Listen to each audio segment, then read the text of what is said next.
దేవుడు చేయబోతున్నాడు. నీ జీవితంలో, ఆత్మీయ జీవితంలో గొప్ప ఉజ్జీవము, మీ కుటుంబంలో గొప్ప ఉజ్జీవము, నిన్ను బట్టి నీ కుటుంబంలో కూడా దేవుడు అద్భుతాలు జరిగిస్తాడు. ఇది దేవుని యొక్క ప్రణాళికాబద్ధముగా జరుగుతున్నాయి. ఇది మానవ కల్పితం కాదు, ఉద్దేశం కానే కాదు. దేవుని చిత్తము ప్రకారము ప్రకటించాను. దేవుడు మిమ్మల్ని తీసుకుని వస్తున్నాడు. ఈరోజు శనివారం అయినా చాలా మంది రాలేదు. మరి బల్లారాధనకు మాత్రమే వస్తున్నారు. కనీసం బల్లారాధనకు ముందుగా ఒక రాత్రి అయినా దేవుని సన్నిధిలో కనిపెట్టి ప్రార్థించాలి. ప్రార్థించకుండా, సరి చేసుకోకుండా, దిద్దుకోకుండా, పరీక్షించుకోకుండా, దేవునికి ఆయాసకరమైన మార్గము నాలో ఏముందో పరీక్షించుకోకుండా, సరి చేసుకోకుండా ప్రభు శరీరాన్ని, ప్రభు రక్తాన్ని భుజించకూడదు. కాబట్టి చాలామంది అశ్రద్ధగాను, చాలామంది దేవుని యొక్క సేవకుని మాట పట్టించుకునే వారిగా ఉండటం లేదు. మీరు దేవుని సేవకుని యొక్క మాట మీరు విని వచ్చారు కాబట్టి తప్పకుండా మీ ప్రార్థనలు దేవునికి అంగీకారమగును గాక. మీ ప్రార్థనలకు ప్రతిఫలము దేవుడు ఇచ్చును గాక. బలమైన కార్యాలు మీ కుటుంబంలో దేవుడు జరిగించును గాక. మంచి గొప్ప అద్భుతమైన స్వస్థత కార్యములు దేవుడు నీ జీవితంలో ఆత్మీయంగా, శారీరకంగా స్వస్థత దేవుడు అనుగ్రహించును గాక. దేవుని బిడ్డరా, మనం అనేక వర్తమానాలు మనం వింటున్నాము. ఈ రాత్రి ఒక ప్రత్యేకంగా ఏంటి అంటే, మన అనుదిన జీవితంలో ఉప్పును ఎక్కువగా వాడుతూ ఉంటాము. మనిషి జీవితము ఉప్పుతో ముడిపడి ఉంది. మీరు గమనించారా? చిన్న ప్రార్థన, తండ్రి నీ నామానికి స్తోత్రాలు, నాతో మాతో అందరితో మాట్లాడమని, అందరినీ మీరు బలపరచమని యేసు నామమున అడిగి వేడుకుంటున్నాను తండ్రి. ఆమేన్. దేవుని వాక్యాన్ని చాలా శ్రద్ధగా వినాలి.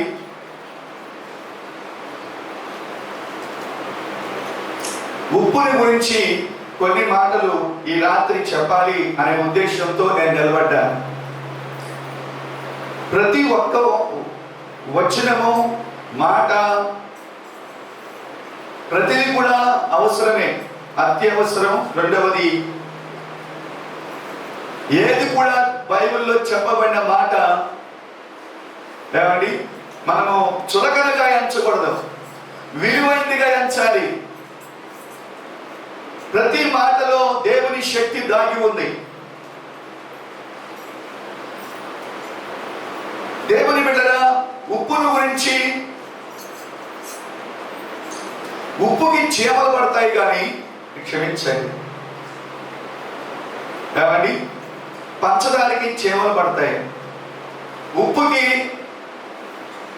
ఏమండి చెదలు పట్టదు, చీమలు పట్టదు. మన అనుదిన జీవితంలో అయా బీపీ పెరుగుతుంది, ఉప్పు మానే అంటే చాలా మంది మానలేని వారిగా ఉంటారు. నీ కిడ్నీ పరిస్థితి బాగాలేదు, ఉప్పు తినబాకయ్యా అంటే, ఉప్పు లేకపోతే నేను ఆహారం తీసుకోగలను అన్నట్లుగా డాక్టర్ సలహా పక్కన పెట్టి ఉప్పు వాడుతూనే ఉంటూ ఉంటారు. దేవుని బిడ్డరా, మనము కొన్ని ఉప్పు దేవుని యొక్క వాక్యములో నిబంధనకు గుర్తుగా వాడబడింది. నిబంధనకు గుర్తుగా ఒక మాట లేవీకాండము 2వ అధ్యాయము 13వ వచనము.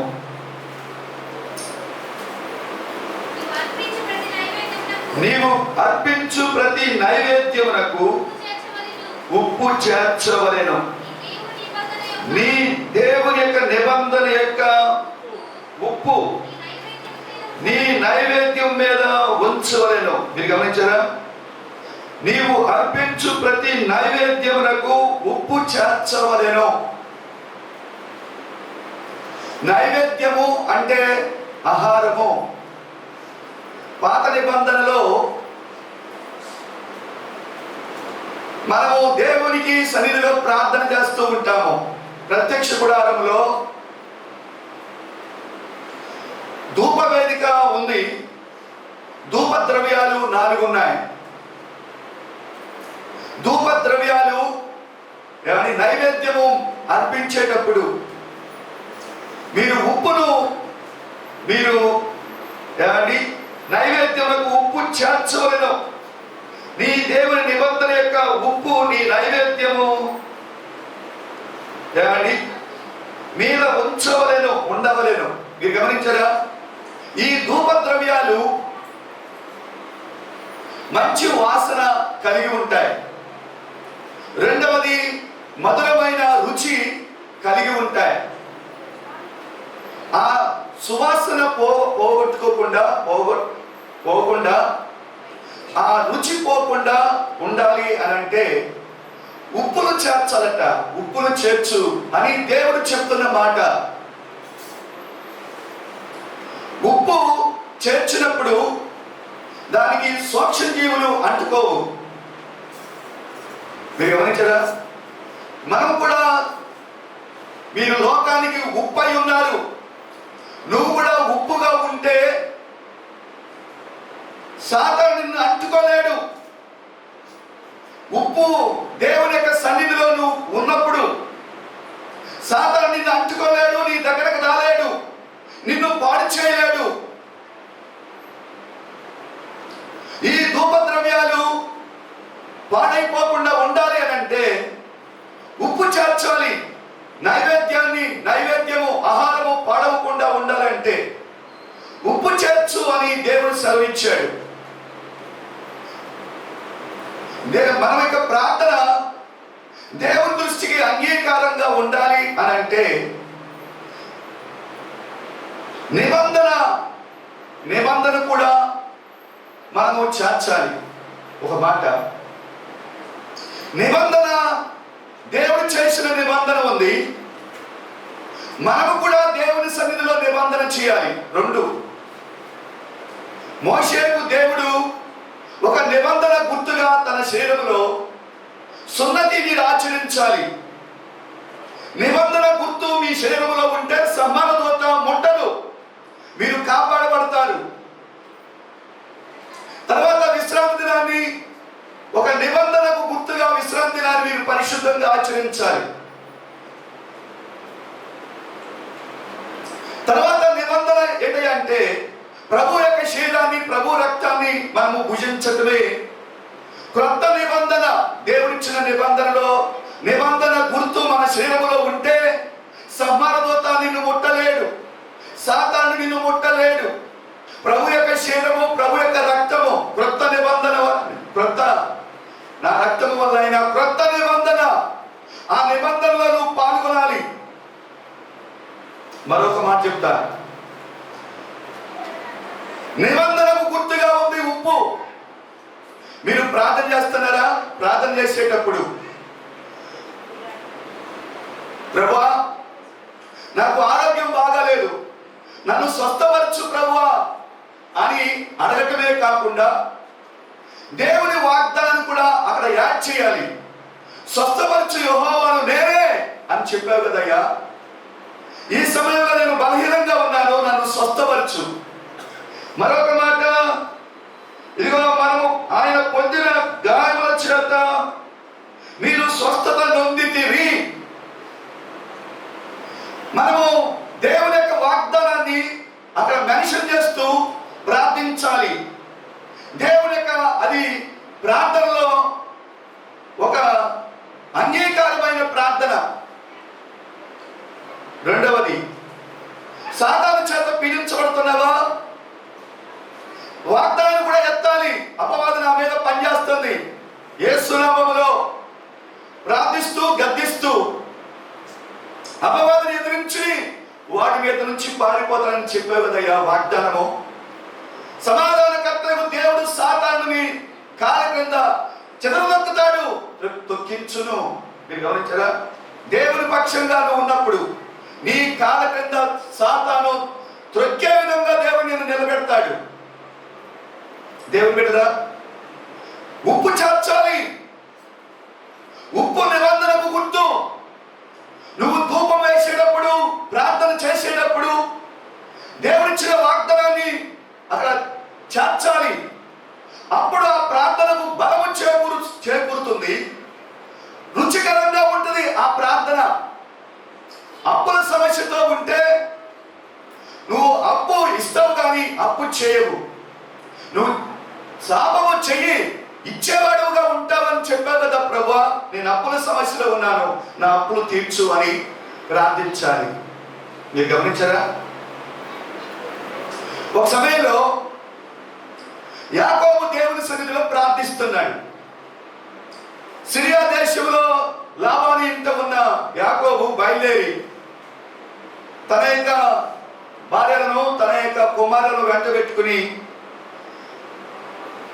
వస్తూ ఉన్నాడు. యేషాబు తన అన్నయ్య యేషాబు 400 మందిని వేసుకుని వస్తున్నాడు అనే సంగతి విన్నాడు. ఎందుకు వస్తున్నాడు? 400 మంది సైన్యం వెంట పెట్టుకుని అంటే, యాకోబు నన్ను చంపేస్తాడు, నా భార్యను చంపేస్తాడు, నా పిల్లలను చంపేస్తాడు, నా ఆస్తి దోచుకుంటాడు, అందుకే వస్తున్నాడు. యాకోబుకి అయ్యా నా అన్న నుండి ఏ ప్రమాదం నాకు జరగకుండా నన్ను కాపాడు అని ప్రార్థన చేయటమే కాకుండా మరొకటి అక్కడ యాడ్ చేస్తున్నాడు. తనకిచ్చిన వాగ్దానాన్ని అక్కడ మెన్షన్ చేస్తూ ఉన్నాడు. ఆదికాండము 32వ అధ్యాయము 9వ వచనము.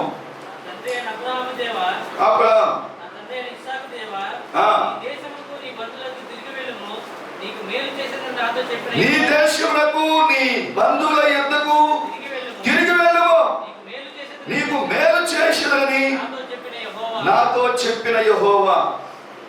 మరి అబ్రహాము దేవా, ఇస్సాకు దేవా, నా తండ్రి అయిన అబ్రహాము దేవా, ఇస్సాకు దేవా, ఈ దేశానికి నేను సిరియా దేశంలో హారాను ప్రాంతంలో ఉండగా వెళ్ళిపో నీ తండ్రి ఇంటికి అని చెప్పావు కదా, నేను బయలుదేరి వస్తున్నాను.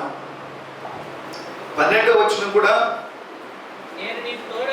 నీకు తోడై నిశ్చయముగా మేలు చేయొచ్చు, విస్తారమగుట వల్ల లెక్కింపలేని సముద్రపు ఇసుక వలె నీ సంతానము విస్తరింప చేయదని సెలవిచ్చితివే అనేను. మీరు గమనించరా? దేవుని యొక్క సముఖములో దేవుడిచ్చిన వాగ్దానాన్ని, తనకిచ్చిన వాగ్దానాన్ని అక్కడ మెన్షన్ చేస్తున్నాడు. అయ్యా నీ సంతానాన్ని ఆకాశ నక్షత్రాల వలె, సముద్ర తీరమందరి ఇసుకరేణి వలె నీ సంతానాన్ని విస్తరింపజేస్తా, నేను నీకు తోడై ఉంటా, విస్తారముకు జనముగా నీ సంతానాన్ని చేస్తా వాగ్దానం చేసావు కదా అయ్యా, ఒకసారి ఆ జ్ఞాపకం చేసుకోవా అని ప్రార్థన చేశాడు. మీరు ఎప్పుడైనా దేవుడు నీకు ఇచ్చిన వాగ్దానాలు ఏంటో, ఆ యొక్క నీకున్న సమస్య, ఏ సమస్య గుండా వెళ్తూ ఉంటే దానికి సంబంధించిన వాగ్దానాన్ని నువ్వు అక్కడ మెన్షన్ చేసి నువ్వు ప్రార్థించినప్పుడు, నిజమే యాకోబు నేనే కదా రమ్మని చెప్పింది. ఆ యొక్క సిరియా దేశంలో ఉండగా నువ్వు ఇంటికి వెళ్ళిపో, 20 సంవత్సరాలు 10 సంవత్సరాలు అక్కడ గడిపాడు. కానీ ఇక్కడ ఉండొద్దు, వెళ్ళిపో, నీకు తోడై ఉంటా, నేను అబ్రహాము దేవుడు, ఇస్సాకు దేవుడు, నీకు కూడా దేవుడే, నీ సంతానాన్ని ఒక దేశమే నేను నీకు ఇస్తా, తరతరాలు నీకు తోడై ఉంటా. చూచారా? నా అన్న వస్తున్నాడు, 400 మంది వేసుకొని వస్తున్నాడు, అయ్యా నాకు సహాయం చేయవా, భయపడుతూ కానీ దాని మీద శ్రద్ధ నిలపకుండా దేవుని వాగ్దానం మీద దృష్టి పెట్టి ఆ వాగ్దానాన్ని ప్రార్థనలో మోకరించి ఉచ్చరిస్తున్నాడు. దేవుని స్తోత్రం చెప్పండి. హల్లెలూయా. ఒకటి కానీ ఉప్పు వాగ్దానానికి సాదృశ్యము, వాగ్దానానికి సాదృశ్యం. అలాగే దేవుడిచ్చిన వాగ్దానము ఒకటి ప్రార్థనలో జ్ఞాపకం చేయాలి. రెండవది మనము కూడా దేవుని దగ్గర వాగ్దానం చేయాలి, ప్రమాణం చేయాలి. ఎప్పుడైతే నువ్వు ప్రమాణం చేస్తావో దేవుడు నీకు సమీపస్తుడిగా మారిపోతాడు. వెంటనే నీ ప్రార్థన దేవుని దృష్టికి అంగీకారం అవుతుంది, వెంటనే ప్రార్థనకు ప్రతిఫలాలు వచ్చేస్తాయి. అయ్యా దానియేలు, నేను ముమ్మారు నీ సన్నిధిలో ప్రార్థిస్తాను 3 సార్లుగా, ఉదయము, మధ్యాహ్నము, సాయంకాలం. దానియేలుకి నిబంధన, దానియేలు నిబంధన చేసుకున్నాడు, యోబు నిబంధన చేసుకున్నాడు. ప్రతి ఉదయకాల సమయంలో లేచి, అరుణోదయంలో లేచి నేను ప్రార్థిస్తా, నిబంధన. ప్రార్థనాపరుడు యోబు కాబట్టే దేవుని యందు భయభక్తులు గలవాడు, చెడుతనాన్ని విసర్జించిన వాడు, నీతివంతుడు, యథార్థవంతుడు. సాతాను ముట్టలేకపోయాడు, చుట్టూ కంచి వేయబడింది. దేవుడు భక్తిని, ఆయన మాటను జ్ఞాపకం చేసుకుని ఆయన మాటని జీవితంలో నెరవేర్చేవాడు, అంతేగాని మాట తప్పే దేవుడు కాదు. అయితే యోబు, నా కళ్ళతో నిబంధన చేసుకుంటేని, మీరు గమనించారా, చెడును చూడకుండా. మీరు గమనించారా, 31వ యోబు గ్రంథం 31వ అధ్యాయం 1వ వచనంలో, నేను నా కళ్ళతో నిబంధన చేసుకున్నాను. మీరు గమనించారా, ఇక్కడ కూడా ఈ ప్రాంతంలో 40 దినాలు ప్రాంతంలో ఏదో ఒకటి తీర్మానము, ఏదో ఒక నిబంధన నువ్వు చేస్తే, నిబంధనకు గుర్తు నీ యొక్క అనుదిన జీవితంలో ఉండాలి. ఒక రోజుకి ఒక రోజైనా, వారానికి ఒక రోజైనా ఉపవాసం ఉంటా. వ్యర్థమైన దాన్ని నేను చూడకుండా, నేను నా కళ్ళను జాగ్రత్త పరుచుకుంటా. చెడును వినకుండా నా చెవులను జాగ్రత్త పరుచుకుంటా. చెడు మాట్లాడకుండా నా పెదవులను జాగ్రత్త పరుచుకుంటా. నీ దగ్గర నిబంధన చేస్తున్నా. అన్న నిబంధన చేసింది షిలోహులో, ఏలీ మందిరములో. ఏంటయ్యా అంటే, నాకు ఒక కొడుకు నీవు, నీ యొక్క సేవకి ఇచ్చేస్తా. కొడుగా సేవ. అక్కడ షిలోహులో యాజకుని పిల్లలు చెడిపోయిన స్థితిలో ఉన్నారు. నేను అలాగా పెంచను, నేను అలాగా నా కొడుకుల్ని ఉండనివ్వను. ఒక ప్రత్యేకంగా పెంచుతా. అసలైన శిష్యులైన ఒక ప్రవక్తగా మీ దగ్గర నిలబెడతా. నేను నాకు ఒక సేవకుడిని, నీకు సేవకుడిగా నేను ఒక వ్యక్తిని ఇవ్వమని కోరుకుంటున్నా. కొడుకు నీకు ఇస్తా. దేవుని స్తోత్రం చెప్పండి. యెఫ్తా దేవుని దగ్గర నిబంధన చేశాడు. అయ్యా, శత్రువుల మీద యుద్ధానికి వెళ్తున్నా, నేను జయం పొందితే, నువ్వు నాకు తోడై ఉండి జయం పొందితే ఇంటికి బయలుదేరుతా. ఏ ఒక వ్యక్తి ఇంట్లో నుండి బయటకు వస్తారో ఆ వ్యక్తిని నీకు బలిగా ఇస్తా. కుక్క రావచ్చు, ఏదైనా గొర్రె రావచ్చు, కొడుకైనా కుమార్తె అయినా రావచ్చు. దేవుడిగా చాలా మంది నిబంధన చేసిన తర్వాత మీరు గమనించారా, నిబంధనలో మనము చేయాల్సిన పని ఏంటయ్యా అంటే, దేవుడిగా మన యొక్క జీవితాల్లో నిబంధన. అయ్యా, నువ్వు దేవునికి మాట ఇచ్చావుగా అని అంటే అంటారు, ఊరికే ఆ సమయంలో బాధలు ఉండా చెప్పా, ఇప్పుడు బాధలు లేవు కదా అంట. దేవుడునా భంగము కాని నిబంధన. దావీదుతో దేవుడు చెప్పాడు, భంగము కాని నిబంధన. నువ్వు నిబంధన మీద నిలబడితే నీ జీవితంలో దేవుడునా, ఇదిగో నీ జీవితం ఎలా ఉంటుందయ్యా అంటే, నీ జీవమునకు సమాధానమునకు ఆ నిబంధనే కారణమవుద్ది. నీ జీవానికి, నీ సమాధానానికి నేనిచ్చిన మాటే అది కారణంగా మారిపోద్ది. దేవుని స్తోత్రం చెప్పండి. హల్లెలూయా. దేవుని బిడ్డలా, ఈ యొక్క సమయంలో మనం ప్రార్థన చేస్తున్నాం. ఉప్పుగా నీ జీవితం ఉంటే, భంగము కాని నిబంధన దావీదుతో దేవుడు చేసినట్లుగా మనం చూస్తాము.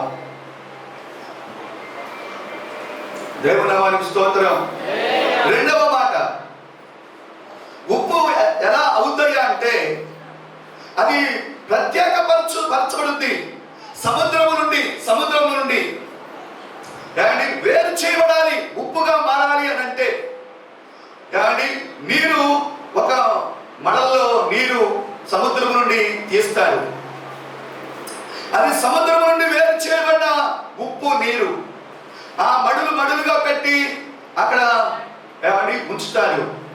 దేవుడు నువ్వు ఉప్పుగా ఉండాలి అని అంటే సముద్రము నుండి వేరు చేయబడాలి. లోకంలో నుండి నువ్వు వేరవ్వాలి. సముద్రము లోకానికి గుర్తు.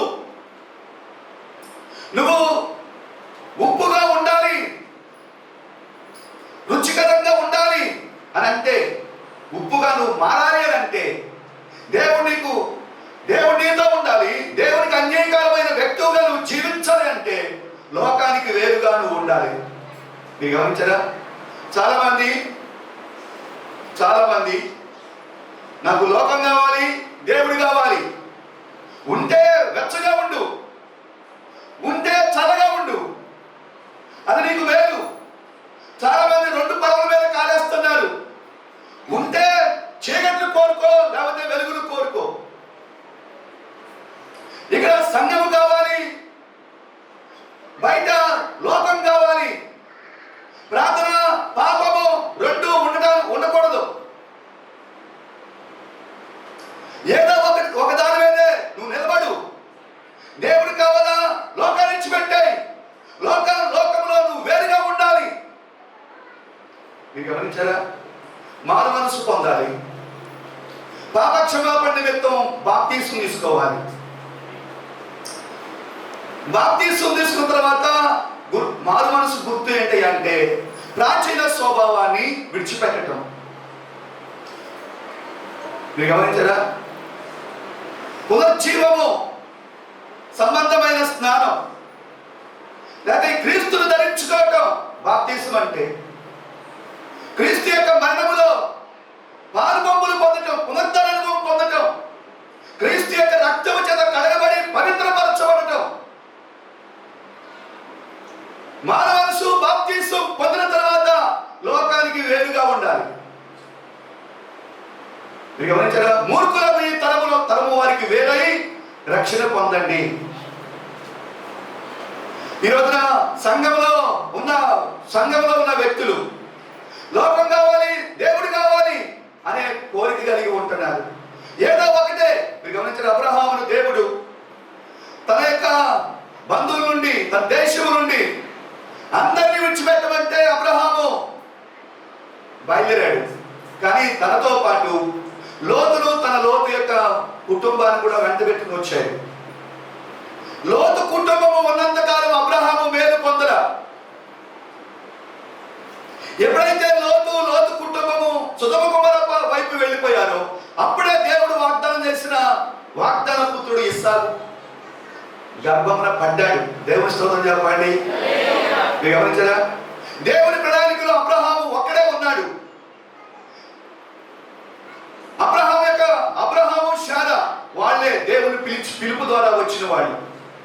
నువ్వు ఎవరిని విడిచిపెట్టాలకు ఎవరిని అన్యులైనా రక్త సంబంధికులైనా విడిచిపెట్టేయాలి. మీరు గమనించారా? ఎస్తేరు గ్రంథంలో మనము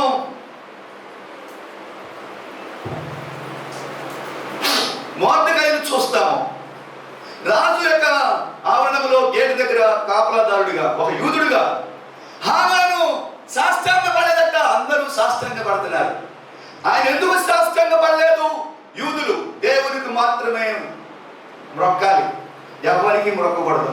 అది దేవుని యొక్క మాట. కానీ హామాను మొర్దెకై సాష్టాంగ పడలా. అన్యుడు వీడికేంటి నేను సాష్టాంగ పడటం, నేను దేవుని బిడ్డను. మీరు గమనించారా? హామాను పగబట్టాడు, ఉరికంబం తయారు చేశాడు, రాజు దగ్గరికి వెళ్ళాడు ఉరి తీయడానికి అనుమతి కోసం. అయితే ఉరి తీయాలనుకున్న వ్యక్తిని దేవుడు ఆ రోజే ఊరేగించబడ్డాడు. ఆ యొక్క దేశం అంతా, ఆ ఏరియా అంతా కూడా, రాజకోట ఊరేగించబడ్డాడు. దేవుని నామానికి స్తోత్రం. ఉరికంబం ఎక్కాల్సిన వాడు సన్మానించబడ్డాడు. మీరు గమనించారా? నువ్వు లోకానికి ప్రత్యేకంగా ఉంటే, దేవుని బిడ్డలు ప్రత్యేకించబడిన వారు, ప్రత్యేకంగా ఉండటానికి పిలువబడిన వారు, లోకంలో వేరుపరచబడిన వారు, ప్రత్యేకించబడిన వారు. వీరు యాజకులు, రాజులు, యాజక సమూహం, పరిశుద్ధ జనము. దేవుని స్తోత్రం చెప్పండి. హల్లెలూయా. దానియేలు, షడ్రకు, మిషకు, అబేద్నెగో బబులోను దేశంలో ఉన్నా సరే, ఆ దేశంలో ఉండి కూడా దేశంలో అంటుకోకుండా, లోకం అంటుకోకుండా జాగ్రత్త పడుతున్నారు. రాజు తినే భోజనము, రాజు తినే వైన్, ఎందుకంటే ఆ యొక్క మాంసాహారం అది అర్పించిన తర్వాత తీసుకురాబడుతున్న మాంసం అని గుర్తించి, ఇది దేవునికి ఇష్టం కాదు, దూరంగా పరిశుద్ధంగా జీవించడానికి వారు నిర్ణయం తీసుకున్నారు. దేవుని స్తోత్రం చెప్పండి. హల్లెలూయా. రెండవది, ఒక బంగారు ప్రతిమ చేయించి మొక్కు, లేకపోతే అగ్నిగుండంలో పడేస్తా. నేను మొక్కకూడదు, విగ్రహాలను చేయకూడదు, మా దేవుడు ఇష్టపడదు, నేను వెంబడిస్తున్న దేవుడు నాతో ఉన్నాడు, నాలో ఉన్నాడు, నేను ఆ విధంగా మొక్కకూడదు అని ధైర్యంగా నిలబడ్డారు. అగ్నిగుండంలో వేయబడినా, అగ్నిగుండంలోకి దేవుడు దిగి వచ్చాడు. అగ్నిగుండమైన దేవుని మాటకు లోబడి, ప్రత్యేకించబడి ఆ యొక్క విగ్రహానికి మొక్కరా. దేవుని స్తోత్రం. హల్లెలూయా. దేవుడిరా, ఈ రోజున లోకంలో కొన్ని ఆచారాలు ఉన్నాయి. ఆచారాలు మనం పాటించకూడదు. లోకంలో ఉన్న ఆచారాలు, సంప్రదాయాలు దేవుని వెంబడిస్తున్నామని నిర్ణయించుకున్నావా? అయితే కొన్ని సంప్రదాయాలు, ఆచారాలు, లోకంలో ఉన్న వాటికి మనం తలగకూడదు, మనం చేయకూడదు. చాలా మంది ఇంటి నుంచి బయట నుంచి ఇంట్లోకి వచ్చారనుకో, మిరపకాయలు, ఉప్పు తీసుకుని ఇరుగు దిష్టి, పొరుగు దిష్టి, ఇంటి ప్రక్క ఉన్న దిష్టి, ఇంటి వెలుపల ఉన్న దిష్టి అని చెప్తూ గుండ్రంగా తిప్పి ఊసి అలా. మరొక మాట, అసలు బైబిల్లో దిష్టి అనేది లేదు. మనం యేసు నామములో ప్రార్థిస్తే చాలు. అవును కదండి. మిరపకాయలు, ఉప్పు తీసుకొని దిష్టి తీయమని ఉందా? అన్యులు చేస్తారు. మీరు గమనించారు, ఎంటుకలు ఊడిపోతే ఆ ఎంటుకలు సూర్యులు కడతారు. ఆ పిల్లోడికి ఒక తాళ్ళలాగా చేసి కాలికి చుట్టేస్తారు. ఏంటమ్మా దేనికయ్యా అంటే దిష్టి తగలకుండా. మరొక మాట, పిల్లవాడికి గుబ్బ మీద నల్లటి మచ్చ, అరికాల మీద మచ్చ, రెండవది నిదుటిన బొట్టు, పెద్ద బొట్టు పెట్టి, నల్ల బొట్టు పెట్టి ఏమంటారయ్యా అంటే, ఎందుకు పెట్టావంటే దిష్టి తగలకుండట. ఏమండి, మనం అలా చేయొచ్చా? అలా చేయొచ్చా? అది లోక సంప్రదాయం. దేవుని బిడ్డలు ఆ విధమైన ఆచారాలు మనం పాటించకూడదు. వివాహంలో కూడా ఇల్లు శంకుస్థాపన జరిగేటప్పుడు, ఇల్లు గృహప్రవేశం అయ్యేటప్పుడు ఏ రోజు మంచిదో పాస్టర్ గారు చేయాలి ఆ పని. అడిగేది వెళ్ళి పూజారినో అక్కడ బ్రాహ్మణ్ణి ఎవడో తెలుసుకుని ఏ రోజు మంచిది, ఏ రోజు మంచిది. ఇంటి ప్రవేశానికి, ఇంటి శంకుస్థాపనకి మంచి రోజు ఏ రోజు, అక్కడికి వెళ్ళి అడిగి వస్తున్నారు. మళ్ళీ పాస్టర్ గారు, అయ్యా తెల్లవారుజామున 4 వచ్చి ఇంట్లో శంకుస్థాపన చేయాలి. ఏమో గారికి మీరు ఏమైనా అర్థం ఉందా? దేవుని బిడ్డదా, మీరు మార్మల్స్ పొంది బాప్తీసం చేసుకున్న తర్వాత మీ యొక్క శుభకార్యాలన్నింటిలో సేవకుడిని కలుసుకోవాలి. సేవకుడి దగ్గరకు వచ్చి అడగాలి, ఏ రోజు మమ్మల్ని చేయమంటావు అని. ఇక్కడ సేవకుడి మాట ఏమో తప్పు, ఆ మాట ఏమో సత్యం. అదే డేటు క్యాలెండర్లో చూస్తారు.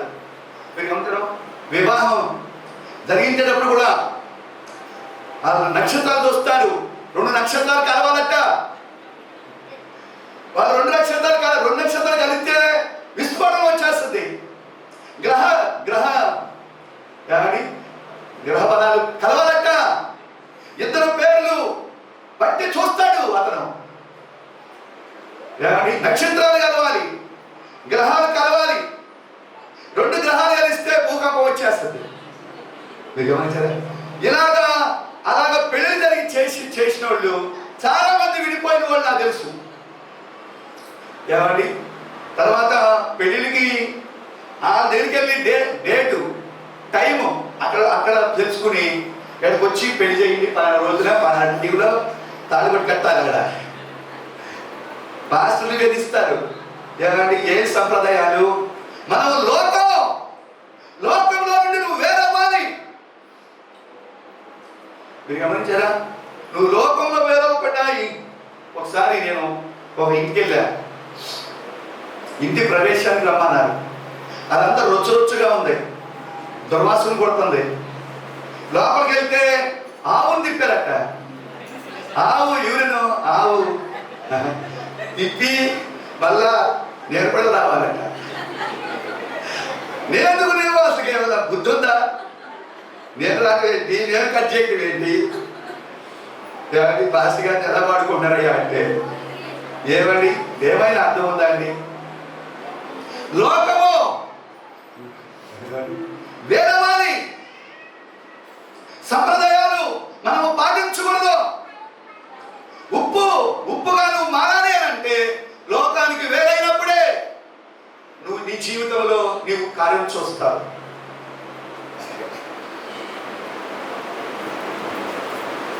దేవుని బిడ్డరా, చిన్న పాట పాడదాం. చిన్న పాట పాడుకుందాం.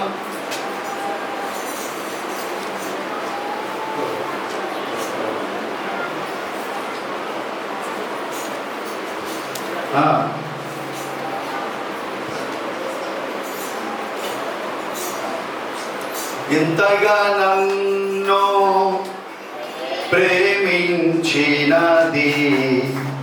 నీ రూపము నాలో రూపించుటకా. ఇంతగా నన్ను ప్రేమించినది నీ రూపము నాలో రూపించుటకా. ఇది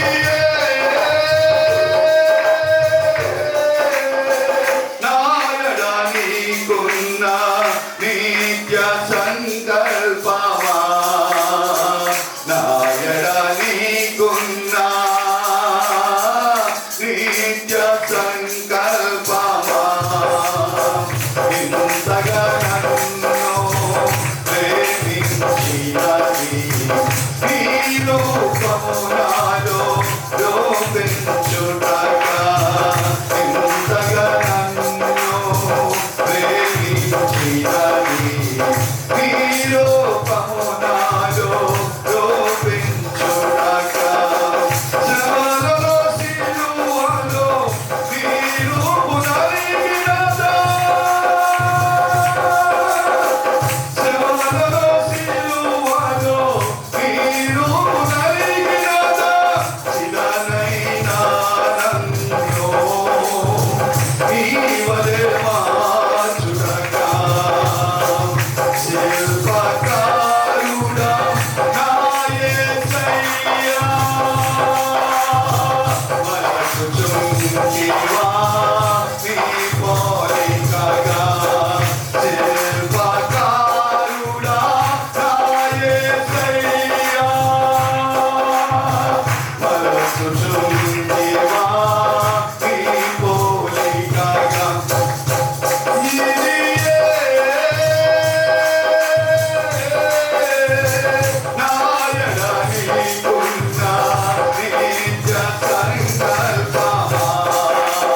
ఉప్పు నిబంధనకు గుర్తు.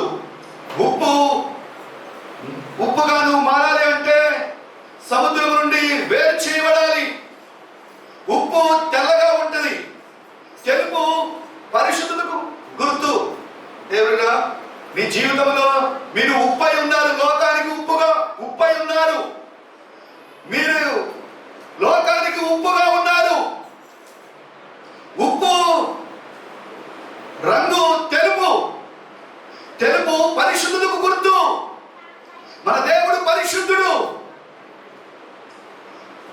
ఆయన పవిత్రుడు, నిర్దోషి, నిష్కల్మషుడు, పాపులలో చేరక ప్రత్యేకంగా ఉన్నవాడు. దేవుని బిడ్డరా,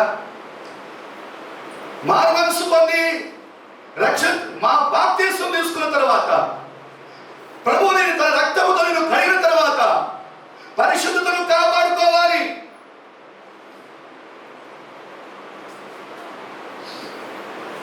మీరు గమనించారా? పరిశుద్ధంగా నువ్వు ఉండాలి అంటే నీ సొంత బలంతో, నీ సొంత శక్తితో, నీ సొంత శక్తితో నువ్వు పరిశుద్ధంగా ఉండలేదు. పరిశుద్ధాత్మ అభిషేకం నువ్వు పొందుకోవాలి. దేవుడితో చెప్పండి, పరిశుద్ధాత్మ అభిషేకం. పరిశుద్ధాత్మ దేవుడు నీలో వస్తే నీలో ఆయన నడిపిస్తాడు. ఆత్మ లేని వాడు నా వాడు కాదు. ఎవరైతే ఆత్మచే నడిపించబడుతూ ఉంటారో వారు దేవుని కుమారులుగా ఎంచబడతారు. దేవుడు నిన్ను ఈ దేహము విలువ పెట్టి కొన్నాడు. సాతానుడు నీ దేహంలో నివసించడానికి వీల్లేదు. పరిశుద్ధాత్మ దేవుడు నీ హృదయంలో, నీ దేహంలో నివసించాలి. పరిశుద్ధాత్మ చేతను నడిపించబడాలి. దేవుని బిడ్డరా,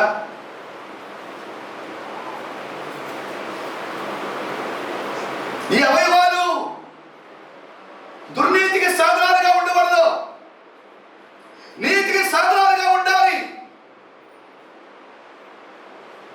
మీరు గమనించారా?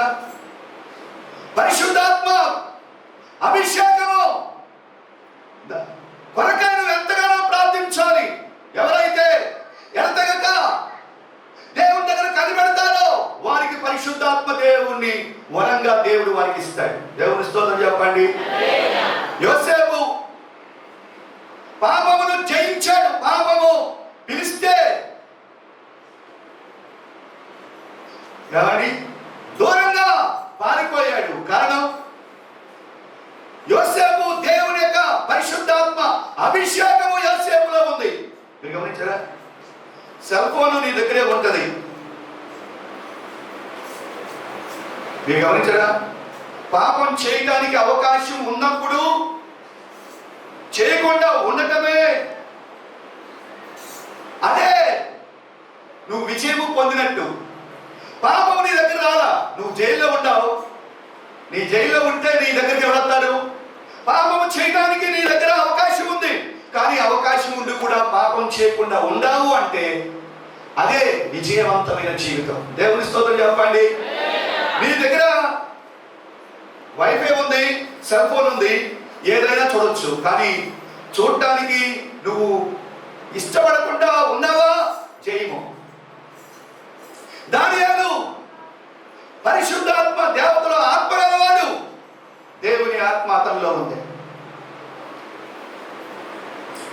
ఎందుకయ్యా అంటే ఆయన పవిత్రుడు, ధవళవర్ణుడు. ధవళవర్ణుడు అంటే తెల్లని వాడు. దేవుని స్తోత్రం చెప్పండి. హల్లెలూయా. మీరు లోకానికి ఉప్పు తెలుపు. మీరు గమనించారా? మరొక మాట చెప్తున్నా. ఉప్పు కూడా ఏంటో తెలుసా? పాడవకుండా చూస్తుంది. పాడైపోతున్న దాన్ని పాడవకుండా కాపాడుద్ది. కాపాడే గుణం ఉప్పులో ఉంది. 1 లేవీకాండం 2వ అధ్యాయము 13వ వచనము.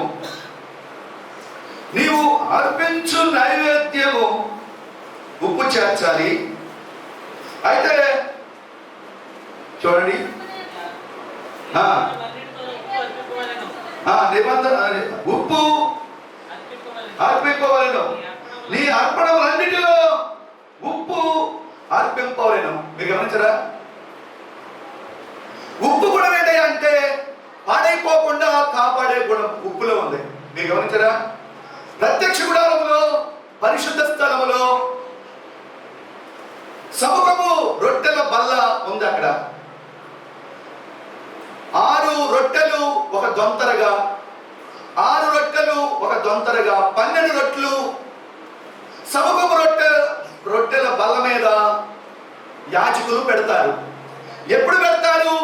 ప్రతి విశ్రాంతి దినానికి తీసుకుని వచ్చి మళ్ళా ఇప్పుడు పెట్టిన ఈ యొక్క రొట్టెలు మళ్ళా విశ్రాంతి దినం వరకు అక్కడే దాన్ని సముఖపు రొట్టెల బల్ల మీదే పెట్టి ఉంటాయి. 6 రొట్టెలు ఒక దొంతరగా, 6 రొట్టెలు ఒక దొంతరగా అక్కడ ఆ బల్ల మీద పెడతారు. దేవునామానికి స్తోత్రం చెప్పండి. వచ్చే విశ్రాంతి దినం వరకు మళ్ళా కొత్త రొట్టెలు పెట్టేంత వరకు ఈ పాత రొట్టెలు అలాగే ఉండాలి. ఈ పాత రొట్టెలు తీసి యాజకులు భుజిస్తారు. ఇన్ని రోజులు నిల్వ ఉండాలి అంటే అది ఉప్పుతో చేయబడితేనే అది కాపాడబడుద్ది, పాడవకుండా.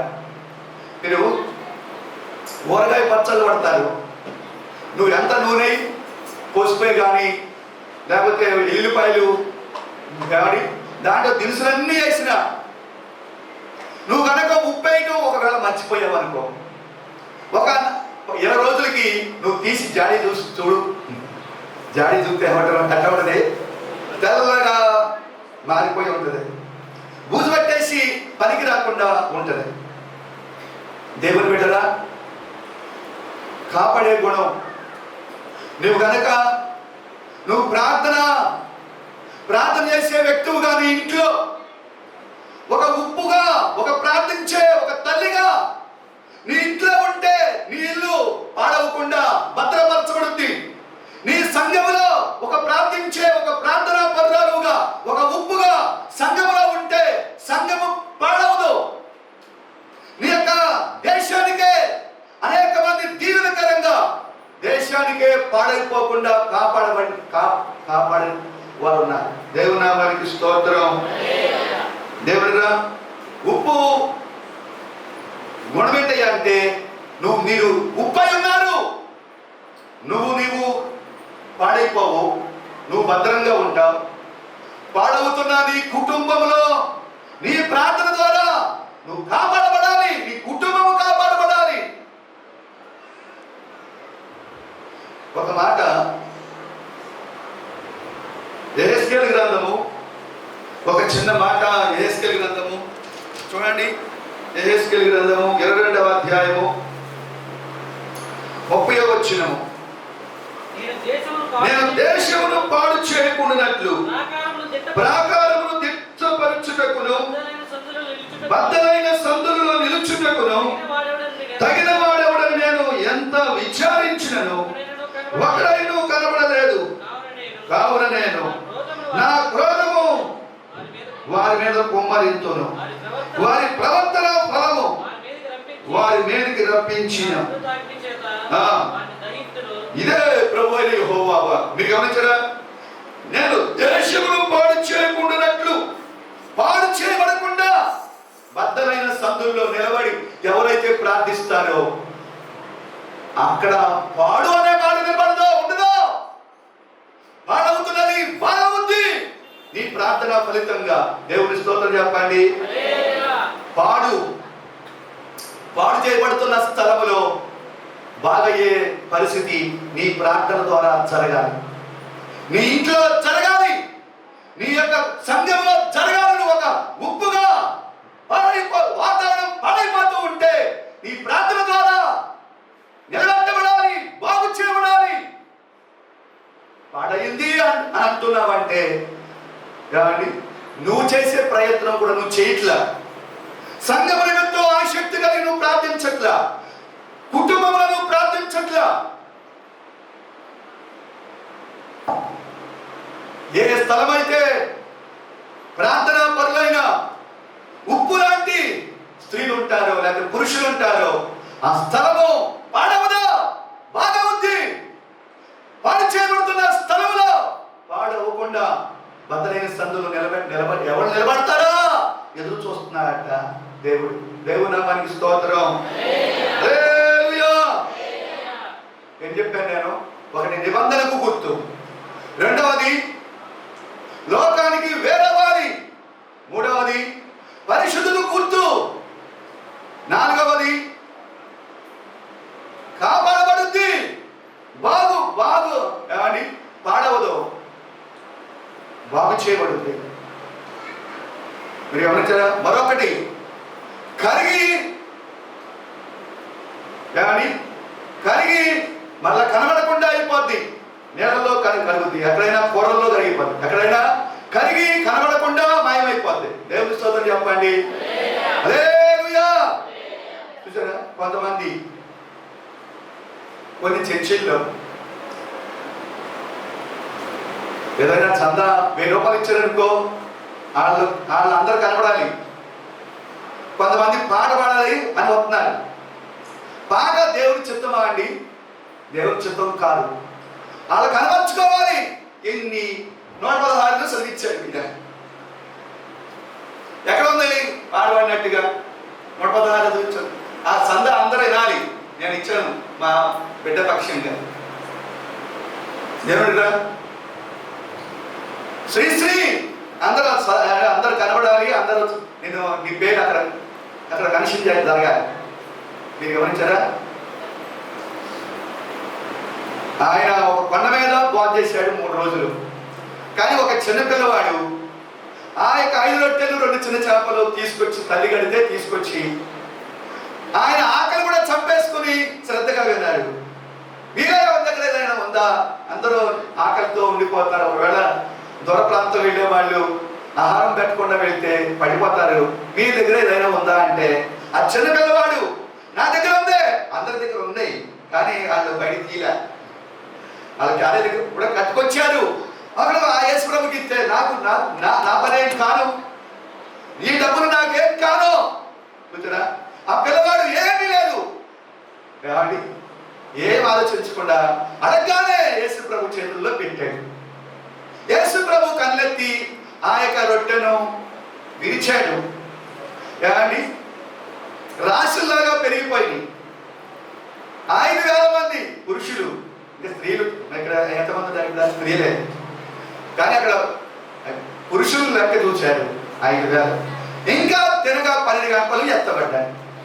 ఈ 12 గంపలు ఎవరికి దేవుడు ఇచ్చాడు? ఎవరికి ఇచ్చాడండి? ఎవరికి ఇచ్చాడు? ఎవరికి ఇచ్చాడంటారు? సండే స్కూల్లో ప్రశ్న. ఈ 12 గంపలు దేవుడు ఎవరికి ఇచ్చి ఉంటాడు? ఆ చిన్నపిల్లడికే ఇచ్చాడు. అయ్యా మీరు గమనించారా? దేవునికి ఇచ్చి నష్టపోయిన వారు ఎవరూ లేరు. అనేక మంది దేవునికి ఇవ్వటంలో పిసినారితనంగా, కురస చేయిగా అనేక మంది ఉంటూ ఉంటారు. ఒకవేళ ఏదైనా ఖర్చు పెట్టాలి అంటే 10 మంది తెలియాలి. మీరు గమనించారా? మీరు ఏదైనా దేనికైనా ఖర్చు పెట్టి నష్టపోయిన వారు ఉన్నారు, కానీ దేవునికి ఇచ్చి నేను నష్టపోయాను అని ఎవరైనా చెప్పగలరా? మా నాన్నగారు ఒక పొలాన్నే దేవునికి ఇచ్చి పడేసారు. మా నాన్నగారు నష్టపోయి అంటారా? దేవుడు కదా దానికి అంతగా 2 దేవుడు మాకు ఇచ్చాడు. దేవుని స్తోత్రం, దేవుని స్తోత్రం. ఇవ్వండి, ఇస్తాను. దశంభాగం విషయంలో కూడా చాలా మంది పిసినారితనంగా దొంగిలించేవారుగా దేవుని డబ్బులే, దేవుని భాగము దేవునికి ఇవ్వకుండా దొంగిలించి శాపగ్రస్తులైన వారు ఎంతో మంది ఉన్నారు. శాపాన్ని అనుభవిస్తున్నారు. ఇంటిలో శాపం, ఒంటిలో శాపం, కుటుంబంలో శాపం. శాపం కనబడతానే ఉంటది. దేవునికి ఇచ్చి నష్టపోయిన వారు కరిగిపోతారు. సంఘానికి వచ్చారా? ఏక మనసు, ఏక భావము, ఏకాత్మతో మీరు నింపబడాలి. అపోస్తలులు 120 మంది మేడగదిలో 10 దినాలు ఏక మనసు, ఏక ఆత్మ, ఏక హృదయం కలిగి ఆజ్ఞాపించినప్పుడు పరిశుద్ధాత్మ దేవుడు వారి మీదకి దిగి వచ్చాడు. దేవుని స్తోత్రం చెప్పండి. అందరూ చప్పట్లు కొడదాం. పరిశుద్ధాత్మ దేవుడు వారి మీదకి దిగి వచ్చాడు. మనము కూడా ఐక్యత కలిసి సమాధానం కలిగి ఒకరినొకరు విరోధ భావాలు లేకుండా మీరు కలిసిపోయి ఈ స్థలములో కాకులు అన్ని యూనిటీగా ఉంటాయండి. ఒక కాకు ఎవరైనా పట్టుకుంటే అన్ని భయంకరంగా పొడిసి వెళ్తా ఉంటాయి. ఏంటంటే యూనిటీ కాకులే, కానీ వాటిలో యూనిటీ ఉంది. మనకేమో సంఘమే ఒకరినొకరు పసుగులో ఒకరు ప్రార్థించలేదు. దేవుని యొక్క క్రీస్తు యొక్క ఐక్యత మనం కలిగి ఉన్నప్పుడు ఆశీర్వాదము శాశ్వత జీవము అచ్చట దేవుడు ఉండాలని ఆజ్ఞాపించాడు. దేవుని స్తోత్రం. దేవుని స్తోత్రం చెప్పండి. నీవు ఏమని శాశ్వతమైన జీవము ఆశీర్వాదము ఆ స్థలంలో ఉంటుంది. ఇంట్లో నలుగురు ఐక్యంగా ఉంటే ఏమని అక్కడ దేవుని ఆశీర్వాదం ఉంటుంది. సంఘములో ఒకరినొకరు ఏ ఒక్కరి భేదాభిప్రాయాలు లేకుండా ఒకరినొకరు పెడమోకం సమాధానమ్మా సంతోషమ్మా ఉంటారట. సంతోషముకి సమాధానం అంటే కెట్టదు, సమాధానానికి సంతోషం అంటే కెట్టదు. ఏ దేవుని ప్రేమ ఇదిగో జనులారా. మరి ప్రేమ ఇద్దరు పాడుపడతారు. ఇదట దేవుని ప్రేమ అంటే ఏది? ఆ ముట్టి ఇటు ఆ ముట్టి ఇటు ఆమె ఇటు చూసినప్పుడు ముసుకేసుకోడదే నా ఇక్కడ కొత్త దేవ. మళ్ళీ దేవుని ప్రేమ ఇదిగో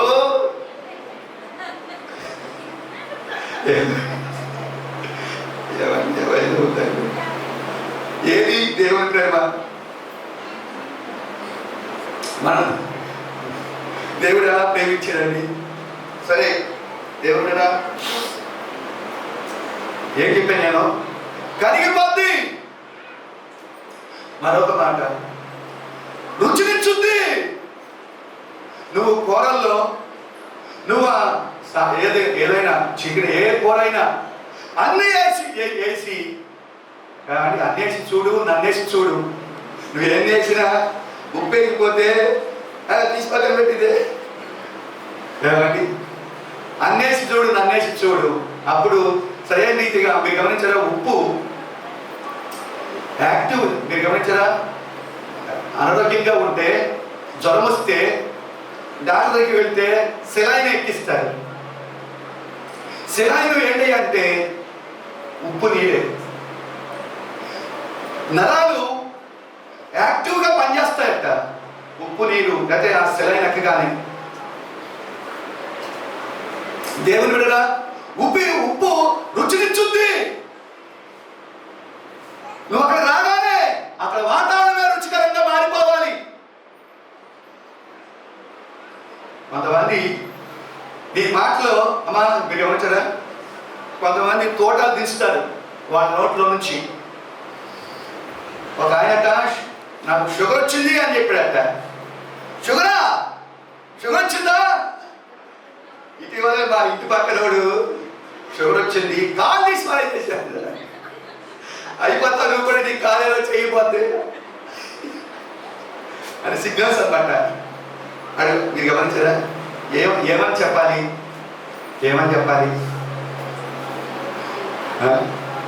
బీపీ ఇటీవల నాకు చెకప్ చేసుకున్నాను. బీపీ హై లెవెల్లో. బీపీ ఉందా? బీపీ వచ్చిందా? మా ఇంటి పెరాలసిస్ వచ్చేసింది, పెరాలసిస్ స్ట్రోక్ వచ్చేసింది. ఇంకొకటికైతే ఆటకు వచ్చేసింది. మంచం మీద ఉన్నాడు. ఇప్పుడు 10 రోజులు 10 సంవత్సరాలు బతికేవాడు ఈరోజే తమలెక్కడమాట. అయ్యో మాట తింటే నోట్లో ఏముంది? తుఫాను. మీరు గమనించారా? దేవుని బిడ్డలా నీ మాటలు రుచికరంగా ఉండాలి. నీ మాటలు రుచికరంగా ఉండాలి. అది దేవుని యొక్క మాట. ఓదార్చేవిగా, బలపరిచేవిగా. దేవుని కొలసీ పత్రికలో పౌలు చెప్తున్న మాట చూడండి. పౌలు కొలసీ పత్రిక 4వ అధ్యాయము 6వ వచనం,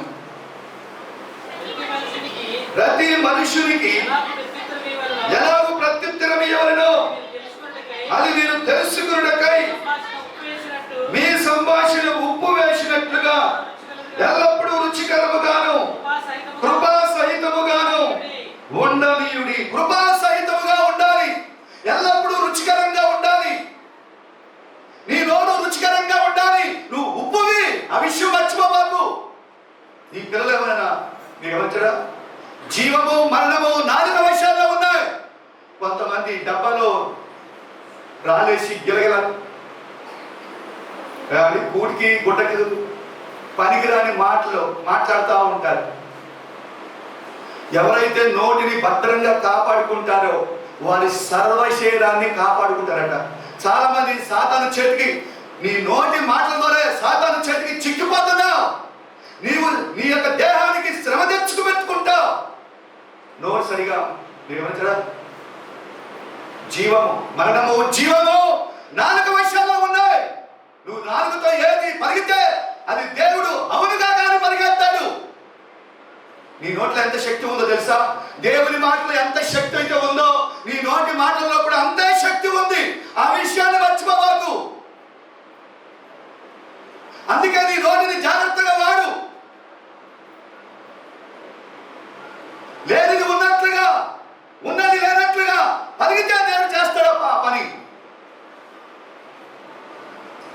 ఒకవేళ నీవు నీ కుమారుడు నీ దగ్గరకు వచ్చినానుకో, యేసు నామములో నా కుమారుడు దీవించబడును గాక అంటే దీవించబడతాడు అంతే.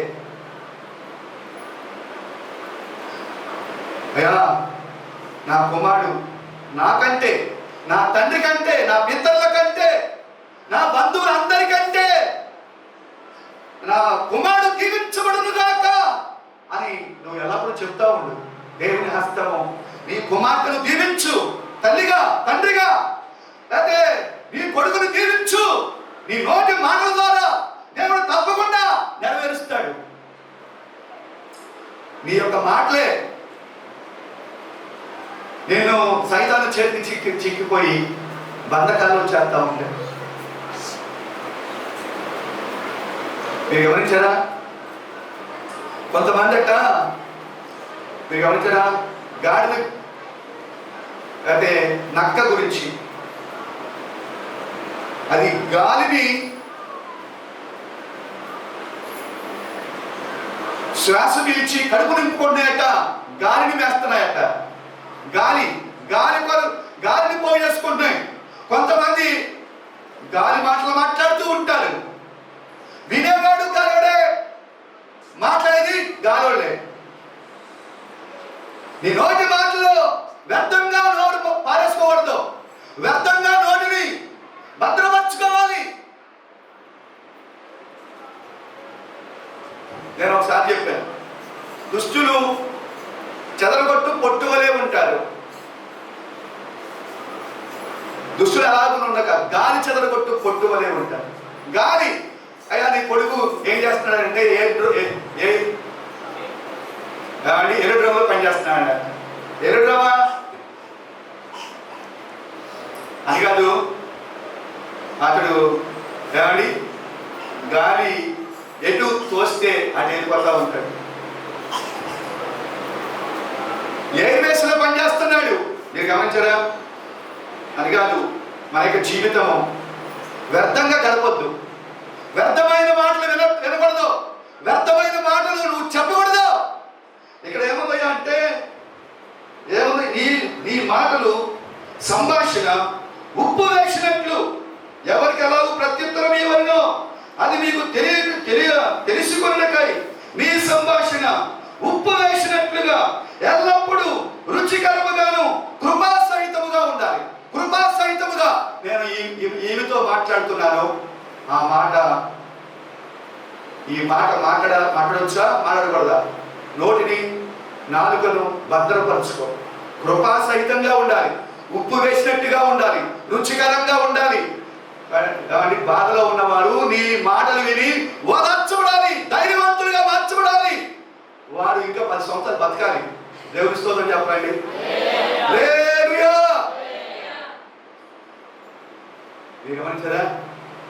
మనము దిద్దుకోవాలి, రాత్రి తెలుసుకోవాలి. తెలుసుకోండి. మీరు ఒక సమయంలో మన యొక్క జీవితాల్లో ఏమండి, నీ నోరు దేవుడు ఏది పలికితే అది నెరవేరిపోద్ది. ఒక ఆయనట పరీక్షలకు వచ్చాడట. ఎట్లా నీదే ఫస్ట్ క్లాస్, నువ్వు బాగా మేనేజ్మెంట్ చేస్తావు కదా, నువ్వు లెక్కలు బాగా చేస్తావు కదా, నీదే స్కూల్ ఫస్ట్, జిల్లా ఫస్ట్ నీదేరా అన్నాడు. అడిగాడు 35 మార్కులు వస్తే చాలేరా బాబు.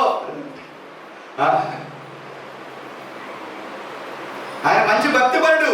చివరికి 35 మార్కులే వచ్చినాయట. ఏంటి ప్రభు అంటే, నువ్వే కదా, నీ నోటి మాటదే చెప్పావు కదా 35 మార్కులు చాలని. దిగిపోయింది అక్కడ. చాలే, ఇప్పుడు ఉంటే చాలే, ఇలా ఉంటే చాలే అని కాదు. నీ నోటితో విశ్వాస మాటలు మాట్లాడు. దేవుని వాగ్దానం మీద బేస్ అయ్యి మాట్లాడు. దేవుని నామానికి స్తోత్రం. అనేక మంది మరి దేవునిరా ఎఫెసీ పత్రిక 4వ అధ్యాయం 29వ వచనం, వినువారికి మేలు కలుగునట్లు అవసరమును బట్టి క్షేమాభివృద్ధికరమైన అనుకూల వచనమే పలుకుడి గాని దుర్భాషి అయినను నీ నోట రాని. ఒకసారి ఆగండి. నువ్వు ఒక విషయాన్ని ఇంకొక వ్యక్తితో నువ్వు మాట్లాడబోతున్నావు. నేను మాట్లాడబోతున్నాను, ఈ మాట కరెక్టా కాదా? రెండోది, ఒక వ్యక్తి నీ దగ్గరకు వచ్చి మాట్లాడబోతున్నాడు, చెప్పబోతున్నాడు. ఈ మాటలు మనం వినొచ్చా, వినకూడదా? మీరు గమనించారా? వినేవారికి మేలు కలిగినట్లుగా అతను ఆత్మీయంగా బలపరచబడతాడు. నేను మాట్లాడితే అనుకుంటే నోరు విప్పు.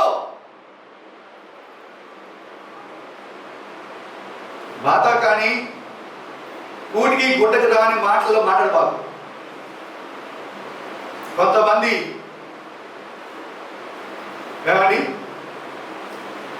హద్దు అదుపు లేకుండా మాట్లాడుతూ ఉంటారు. ఈ మాట కరెక్టా కాదా? నేను మాట్లాడే మాట తిరిగి ఎలాంటి ఫలితాలు ఇవ్వబోతుంది?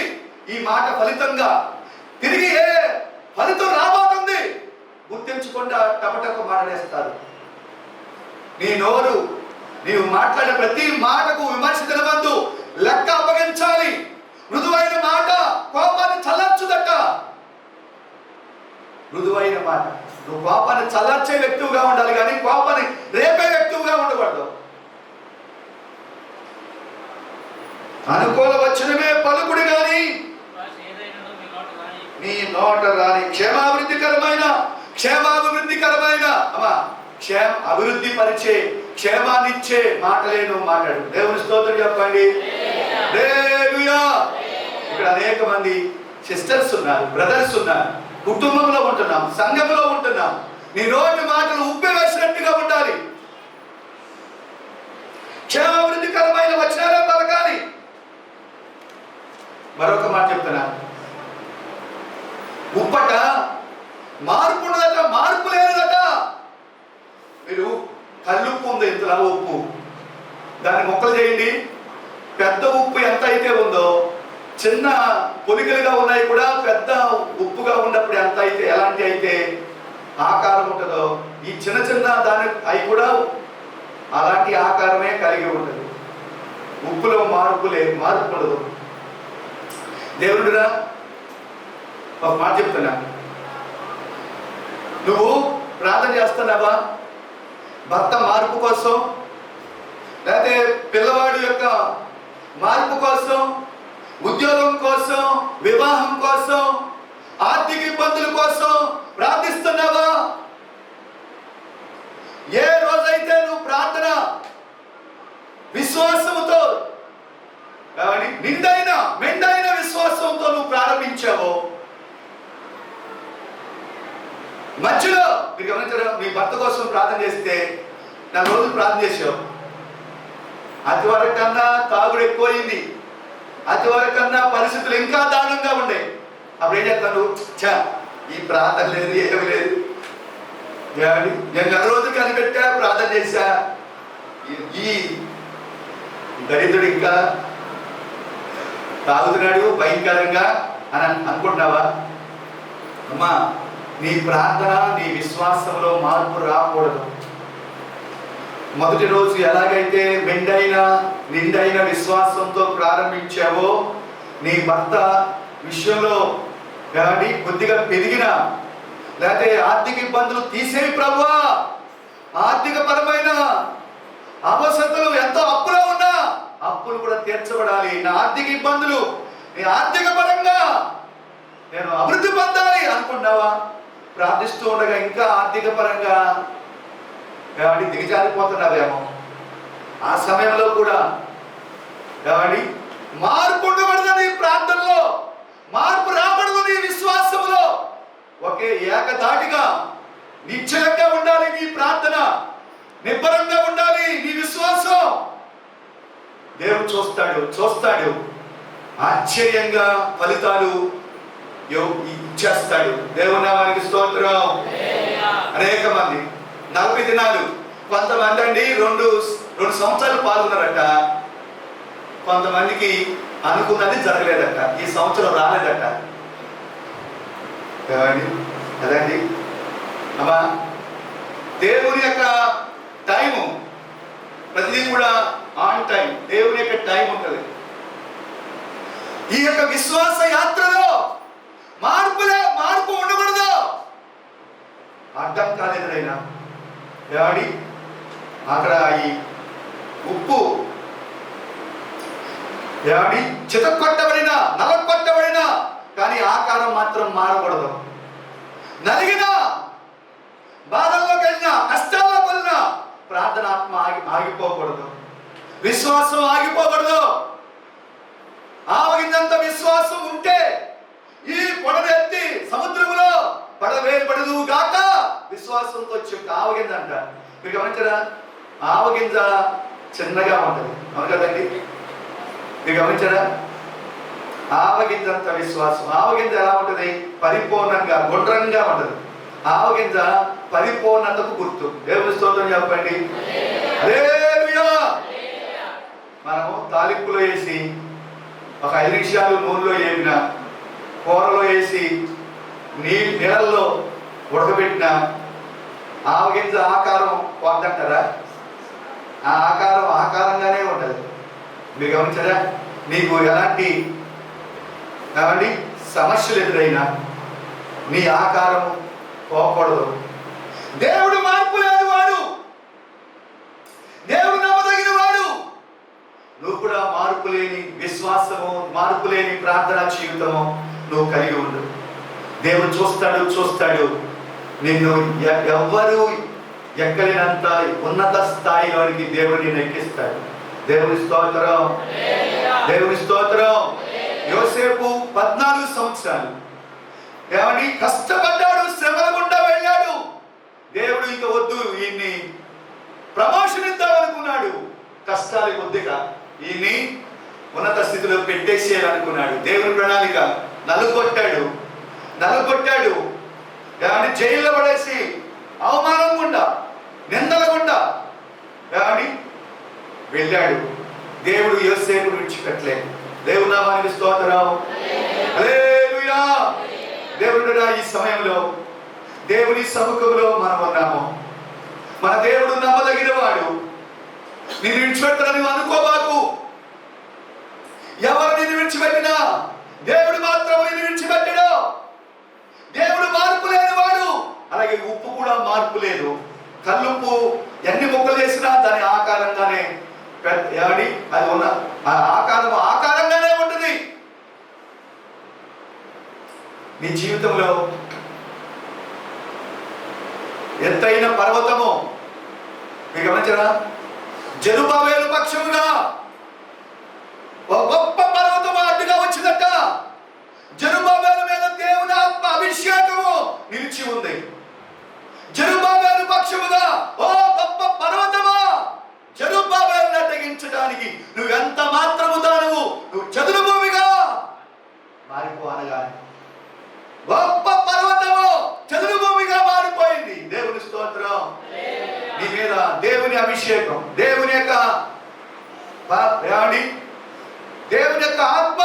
నీతో ఉన్నప్పుడు నీ పెదవుల గుండా ఏదైతే పలుకుతావో దేవుడు ఆ క్రియ చేస్తాడు. ఉన్నది లేనట్లుగా, లేనిది ఉన్నట్లుగా మార్చగల సమర్థుడు, శక్తివంతుడు మన మధ్యలో జీవము గల దేవుడు అదృశ్యుడిగా, ఆత్మస్వరూపిగా మన మధ్యలో ఉన్నాడు. మార్పు లేనివాడు, మార్పు లేనివాడు. నువ్వే మార్పు చెందుతున్నావు, నువ్వే విశ్వాసాన్ని పోగొట్టుకున్నావు, నువ్వే ప్రార్థన ఆపేస్తున్నావు. కార్యాలు జరగవా? కార్యాలు జరుగుతాయి. కార్యము మీరు గమనించారా? ఒక బండను ఒక వ్యక్తి మలాంటి వ్యక్తి కొడుతున్నాడు, కానీ ఒక దెబ్బకు పగల్లా, 2 దెబ్బలకి పగల్లా, చివరికి 10 దెబ్బలు కొడితే అప్పుడు టాపమని పగిలింది. మీరు గమనించారా? 10వ దెబ్బ పగలటానికి ఈ 9 దెబ్బలు కూడా సహాయపడింది. 10వ దెబ్బ తర్వాతే అది పగలని దేవుడు నిర్ణయించాడు. మీరు గమనించారా? అది కొద్ది కొద్దిగా త్రాగించుకుంటూ వచ్చింది. ప్రార్థన ఎప్పుడు ఆపేస్తుందో తెలుసా? దేవుని సహాయము వచ్చే టైంలో ఏమగారు ప్రార్థన, బైబిలు దేవునితో సహవాసం చేయటం ఆపేస్తున్నారు. కాబట్టి ఫలితాలు నువ్వు చూడలేకపోతున్నావు. ఆన్ టైం దేవుడు నీకు ఒక సమయం నిర్ణయించాడు. నువ్వు ప్రార్థనతో నిరీక్షిస్తూ ప్రార్థన ఆపకుండా మనగట్టు. ప్రార్థన పరిశుద్ధత లోనికి నిన్ను నడిపించుంది. ప్రార్థన ఎవరైతే చేస్తారో వారు శక్తివంతులుగా ఉంటారు. దేవుని స్తోత్రం చెప్పండి. హల్లెలూయా. ఒకరోజు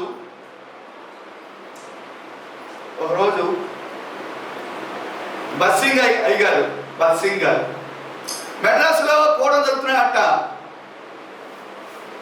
ఆయన కూటంలో రిట్రీట్లో పగలు రాత్రి భోజనం పెడతారట. ఒక పగలు భోజనము లేదు, అసలుకి బియ్యం లేదు, డబ్బులు లేవు, ఏమీ లేవు. అడిగా వెళ్ళి 9 గంటలు 10 గంటల సమయంలో చెప్పారంట, అయ్యారు మరి ఈరోజు దాదాపు 5,000 మంది వచ్చారు కదా, 5,000 మంది భోజనం పెట్టడానికి మా దగ్గర రైస్ కానీ, కాయగూరలు కానీ, నూనె కానీ, పప్పు కానీ ఏది లేదు. లేదా? అవునా? ఆయన పడగలేదట, బెడగల తొలలేదు, కొద్ది కూడా ఆశ్చర్యంగా చూడాల. అవునా? సరే, దేవుడు ఇస్తాడు, దేవుడు అవసరం తీరుస్తాడు, కనిపెట్టండి, ప్రార్థన చేయండి. మళ్ళా ప్రసంగాన్ని చెప్తున్నట్ట, అయ్యారు మరి వంట విషయం ఏంటి? మరి తర్వాత మీరు అడుగుతారు కదా, వంట విషయం వీళ్ళందరికీ భోజనాలు ఈ రోజు ఉన్నాయా లేవా? మరి ఏమి బియ్యం లేదు, మేము వంట వండట్లేదు, డబ్బులు కూడా లేవు, ఏ సరుకు లేదు అని అంటే, అవునా అలాగా అని ఈయన ప్రసంగం ప్రారంభించాడట. దాదాపు 10 గంటలు, 1 గంట కావస్తూ ఉంది. ఆ సమయంలో ఏమండి 3 సార్లు చెప్పారట. అందరూ అడిగారు. ఆయన వెళ్ళి అయ్యగారు చెప్తూ ఉంటే అయ్యగారు ఇచ్చే జవాబు చూసి ఈయన ఆశ్చర్యపడట. ఈయనండి, ఏమయ్యా, దేవుడు తప్పకుండా అందరికీ భోజనం పెడతాడంటాడు, అందరికీ భోజనం పెడతాడంటాడు ఏంటి? దేవుడు చూసుకుంటాడంటాడు ఏంటి? అంత అసలుకి ఆయన నిండు కొండలాగా తొడగలేదు, బెడగలేదు, విశ్వాసంతో మాట్లాడుతున్నాడు.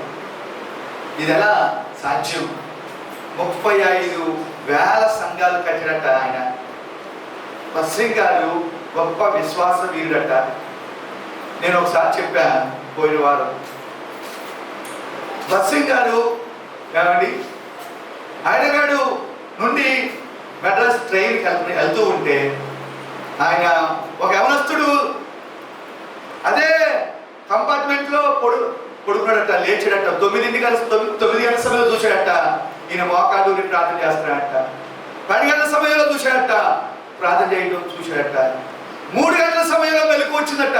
లేచి చూస్తే ఈయన మోకరించి అదే ప్రార్థన చేస్తాం చూశాడట. 6 గంటలకి ట్రైన్ మెడ్రాస్ రైల్వే స్టేషన్కి వెళ్ళింది. దిగటానికి ఇక ఈ కుర్రోడు ఈ పాస్ గారు కూడా ఆ యొక్క కంపార్ట్మెంట్లో దిగి మెడ్రాస్ పట్టణానికి వెళ్ళడం ప్రారంభించారు. ఈయన యవనస్తుడు చూస్తూ నేను కూడా సేవ చేస్తే ఈయనలా నేను ప్రార్థన చేయాలా అని నిర్ణయించుకున్నాడట. ఆయన పేరు డిజిఎస్ దినకర్ణి గారు. డిజిఎస్ దినకర్ణి గారు ఒక సమయంలో బస్సు ఆయన రాత్రిన ఆ కంపార్ట్మెంట్ లో చేసిన ప్రార్థన నేను చూచాను. నేను కూడా రోజుకి 8 గంటలు ప్రార్థన చేయడం ప్రారంభించా. ఆత్మతో భాషలో మాట్లాడుతూ మనసుతో ఆత్మతో ప్రార్థన చేయడం ప్రారంభించాడట. దేవుని ఆత్మ రగిలింది. ప్రపంచవ్యాప్తంగా డిజిఎస్ దినకర్ణి గారిని దేవుడు వాడుకోవడం ప్రారంభించాడు. దేవుడిగా ఇక్కడ ఏం జరిగిందయ్యా అంటే దాదాపు అందరూ అయ్యగారు దీవులు చేసేస్తున్నాడు, అందరూ వెళ్ళిపోబోతున్నారు. ఆ సమయాల్లో భోజనానికి అందరూ వెళ్ళిపోతున్నారు. ఈ సమయాల్లో ఊరికే వంట చేసే ఒక వ్యక్తి రోడ్డు మీదకి వెళ్ళినట్ట. పక్కన గేట్లోకి లోపలికి వెళ్ళి రోడ్డు మీదకి వెళ్తే పెద్ద పెద్ద ట్రక్కులు ఆగిపోయి ఉన్నట్ట. ఆ ట్రక్కుల నిండా పెద్ద పెద్ద గుండిగలు, పెద్ద పెద్ద డేక్షాలు లారీల మీద వచ్చేసి చివరికి అయ్యగారి దగ్గరికి వచ్చి చెప్పారట. అయ్యగారు ఏంటో రోడ్డు పక్కన పెద్ద పెద్ద లారీలు ఆగి ఉండేది ఏంటి అడిగితే చివరికి ఆ యొక్క యజమాని, ఆ బిందు యజమాని కూడా అయ్యగారి దగ్గరికి వచ్చి మాట్లాడుతూ ప్రారంభించారు. అయ్యా మరి గొప్ప మంత్రి లాంటి ఇళ్లలో ఒక వివాహం జరుగుతూ ఉంటే ఒక వ్యక్తి చనిపోయారు. ఏమండి పెళ్లి కుమారుడు తరపున ఒక వ్యక్తి చనిపోగానే పెళ్లి ఆపేసేసారు. ఆ విందులో ఇది ఎవరికి ఇవ్వాలనుకుంటే చివరికి బస్సింగ్ గారి చోట మీటింగ్ జరుగుతుంది, ఆ మీటింగ్ పంపడానికి చెప్పారు. మేము ఏమండి అన్ని వెరైటీలు ఏమండి బస్సింగ్ గారు కూడా ఎప్పుడు అట్లా పెట్టలేదట. ఆ రోజు అలాంటి విందులో దేవుడు వారి చేత పెట్టించాట. దేవుని నామానికి స్తోత్రం, దేవుని నామానికి స్తోత్రం. దేవుడు నీ జీవితంలో కార్యాలు చేస్తాడు. విశ్వాసాన్ని పోగొట్టుకోబాకు, ప్రార్థనాత్మను పోగొట్టుకోబాకు. ఏది ఏమైనా పరిస్థితులను చక్కబెట్టే దేవుడు నీ ప్రక్కన ఉన్నాడు. నీ ప్రక్కనే ఆయన నిలిచి ఉన్నాడు, నీతో ఉన్నాడు, నీకు తోడై ఉన్నాడు. ఒకటి నేను చెప్తున్నాను, దేవుడిరా ఉప్పు నిబంధనకు గుర్తు. రెండవది ఉప్పు దేని గుర్తు? ప్రత్యేకమైన జీవితానికి గుర్తు, ప్రత్యేకించబడిన జీవితానికి గుర్తు. ప్రత్యేకించబడిన జీవితము నీలో ఉందా తల్లి? అందరిలో కలిసి తిరుగుతున్నావా?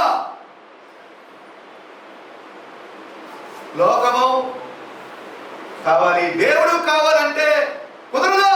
ఉంటే లోకములో ఉండు, లేకపోతే దేవుల్లో ఉండు. వెలుగులో ఉండు, లేకపోతే చీకట్లో ఉండు. అంతేగాని అది కావాలి, రెండు కావాలి, రెండు పడవల మీద కాలేస్తే ఏమైపోతావు? ఎటుగారుడు అయిపోతావు. నడి సముద్రమే. దేవుడు అలాంటి వాళ్ళని ఉమ్మేస్తాడట. 3 పరిశుద్ధులకు గుర్తు ఉప్పు. 4 దేవుడుగా 4 ఉప్పు చేసే పని ఏంటయ్యా అంటే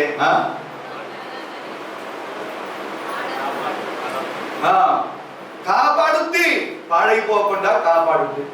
కరిగిపోయి కనిపించకుండా అయిపోద్ది, రుచిగా ఉంటుంది. కాబట్టి రెండవది దేవుడిగా మార్పు లేనిది ఉప్పు. దేవుని స్తోత్రం, దేవుని స్తోత్రం. దేవుడు మార్పు లేనివాడు మన మధ్యలో ఉన్నాడు. నిన్న నేడు ఏకరీతిగా ఉన్న దేవుడు ఎల్లప్పుడూ పరిశుద్ధుడు పరిశుద్ధుడు అని గానప్రతిగానం చేయబడుతున్న దేవుడు. దేవుని స్తోత్రం. అందరూ మన యొక్క నోరు ఎలా ఉందో ప్రార్థన చేద్దాం. జీవము మరణము మన నోటిలోనే ఉంది. చాలా మంది ఎవరికాళ్ళు పిల్లల్ని శపిస్తూ ఉంటారు, తను తానుగా శపించుకుంటూ ఉంటారు. దేవుడు నా యొక్క అప్పులు దేవుడు తీర్చబోతున్నాడు, దేవుడు నాకు ఆరోగ్యము దేవుడు ఇవ్వబోతున్నాడు. ఏమని పాజిటివ్గా మాట్లాడాలి. వ్యతిరేకంగా మాట్లాడకూడదు. ప్రార్థన చేద్దాం అమ్మా, ప్రార్థన చేద్దాం. అందరూ ప్రార్థన చేయండి. చిన్న ప్రార్థన. తండ్రి నన్ను ఒకసారి బలపరచండి. యేసయ్యా యేసయ్యా. అమ్మా అందరూ కూడా ప్రార్థన చేద్దాం, ప్రార్థన చేద్దాం, ప్రార్థన చేద్దాం. స్తోత్రం స్తోత్రం స్తోత్రం స్తోత్రం స్తోత్రం స్తోత్రం స్తోత్రం. నాకు ఈరోజు వినిపించిన నీ వాక్య సందేశాన్ని బట్టి స్తోత్రాలు. ఈరోజు నాకు వినిపించిన నీ వర్తమానం బట్టి నీకు స్తోత్రాలు అయ్యా. మా జీవితం వ్యర్థం కానివద్దు నాయన. అందరూ ప్రార్థన చేయడమా. కొద్ది నిమిషాలు మనం వెళ్ళిపోబోతున్నాం. కొద్ది నిమిషాలు ప్రార్థన చేద్దాం. యేసయ్యా ఈ రాత్రి కాల సమయంలో నన్ను బలపరచండి. యా యా యా మా బిడ్డలందరినీ బలపరచు. ఈ 4వ రోజు మీరు తీసుకుని వచ్చారయ్యా. ఈ 4వ రోజులో మీరు మాతో ఉన్నారయ్యా. మా బిడ్డలందరినీ, మా సంఘాన్ని ఉజ్జీవింపచేయ్యా. ప్రవచన వారు ఆయన భాషలు మాట్లాడే వారిని, ప్రవచించే వారిని ప్రభు ఆత్మవరాలతో నింపబడాలి. మా సంఘము ఒక రుచిగల ఉప్పు లాంటి, అందరూ ఉప్పులాగా జీవించే కృప మా సంఘానికి మీరు అనుగ్రహించండి. మేము నిబంధన చేయలేకపోతున్నాం. నిబంధన అనుసరించి భంగము కాని నిబంధన మేము చేయలేకపోతున్నాం. నిబంధన చేస్తున్నాము, నిబంధన మీరిపోతున్నామయ్యా. దయతో క్షమించండి అయ్యా. మా ఇంట్లో అనేక మంది పాడైపోతూ ఉంటే పాడవకుండా ప్రార్థన ద్వారా పాడవకుండా కాపాడలేకపోతున్నాము నాయన. అది మా దగ్గర పెట్టారు. మేము అయ్యో తండ్రి నన్ను ఒకసారి నువ్వు మార్పు లేని దేవుడు అయ్యా. అమ్మా చిన్న ప్రార్థన చేసుకోండి. వెళ్ళిపోబోతున్నాం. చిన్న ప్రార్థన. నోరు తెరవండి అయ్యా. నోరు తెరవండమ్మా. నోరు తెరవండి. అమ్మా నోరు తెరవండి. చిన్న ప్రార్థన చేద్దాం. చిన్న ప్రార్థన.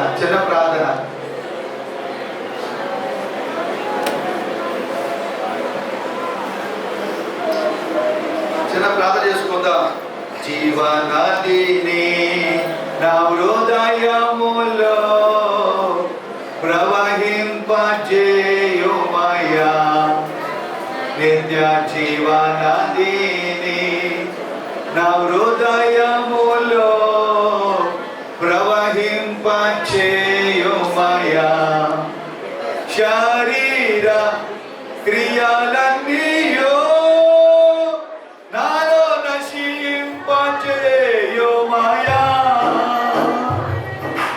శరీర క్రియలన్నీయో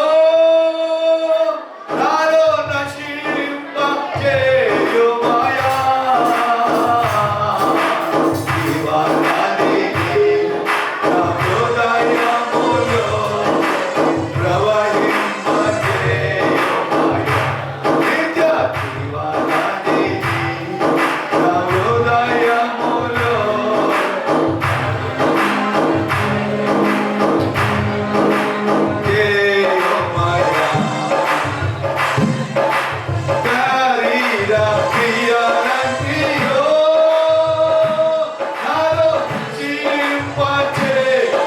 చేయుమయ్యా. శరీర క్రియలన్నీయో నాలో నశింపజేయుమయ్యా. శరీర క్రియలన్నీయో నాలో నశింపజేయుమయ్యా.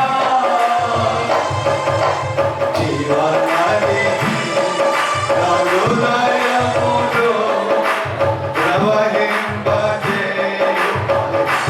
నిత్య జీవనదిని హృదయం. రండి నాయనా, నాలోకి రా. నీ జీవాత్మ నాలో కుమ్మరించు.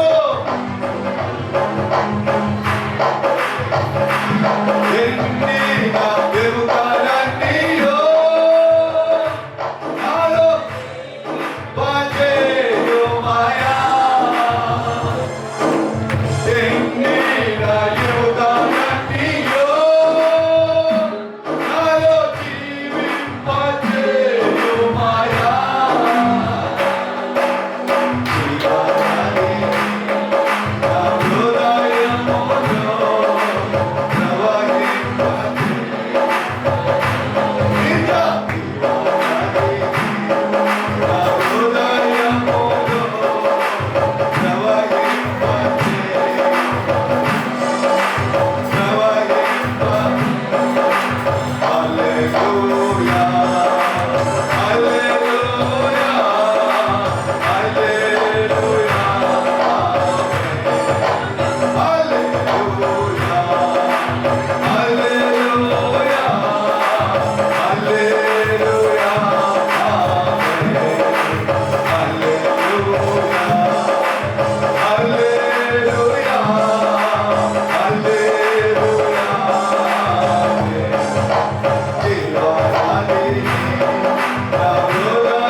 దయచేయి.